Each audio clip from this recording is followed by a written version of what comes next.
Remember the sound of the television warming up on a Saturday night? Before the era of endless scrolling and algorithmic recommendations, the American living room was a sanctuary, and the Saturday night lineup was our shared religion. It was a time when you didn't need a DVR because you wouldn't dream of being anywhere else. From the biting satire of Studio 8H to the cheesecake-filled kitchen of a Miami Lanai television didn't just entertain us. It defined who we were. Think back to the mid-1970s. The country was reeling from Watergate and the Vietnam War, looking for something raw, something that felt like the truth. On October 11th, 1975, a young producer named Lorne Michaels took a massive gamble on a show that no one expected to last a single season. Saturday Night Live arrived like a lightning bolt. It was an unpredictable mix of sketch comedy, political satire, and live music that felt dangerous. Michaels assembled a group later dubbed the Not Ready for Prime Time Players, featuring legends like Chevy Chase, John Belushi, Dan Aykroyd, and Gilda Radner. The chemistry was explosive. We watched Chevy Chase transform presidential impersonations into a cornerstone of American satire. We were mesmerized by the show's raw characters.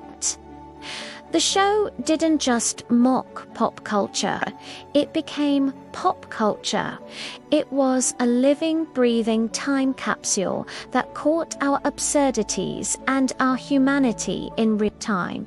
But before the SNL revolution, CBS owned Saturday nights with what many call the greatest lineup in television history between 1972 and 1975. You could watch All in the Family, MASH, and top it all off with Carol Burnett, the undisputed queen of that era. She wasn't just a comedian. Carol Burnett chose the variety format because she wanted to wear the wigs, the blackout teeth, and get the pie in the face.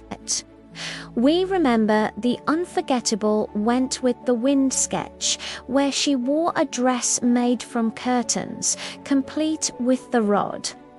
While Carol Burnett was reigning supreme, another groundbreaking show was quietly moving on up.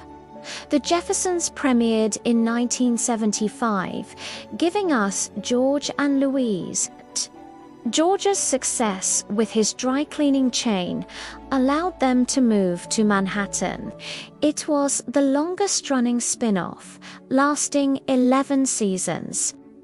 As the 70s faded into the 80s, the television landscape shifted. The rise of home video and cable started to draw viewers away.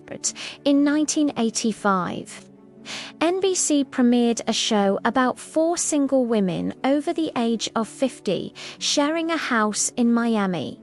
The Golden Girls was a massive hit. Who can forget the women gathered around the kitchen table late at night, solving their problems over a cheesecake? It was revolutionary. While NBC was reinventing the sitcom, other shows catered to specific niches. Hee Haw brought country music and humor from Cornfield County, and then there was The Love Boat. Every Saturday night, we set sail on the Pacific Princess. It was a romantic fantasy world. By the early 90s, the era of the monocultural experience began to crumble. The concept of the time slot itself began to disintegrate. These shows were more than just flickering images. They were the backdrop of our lives. They taught us how to laugh and value friendship.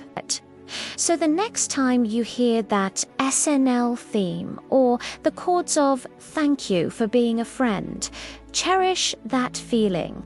Saturday Night Magic.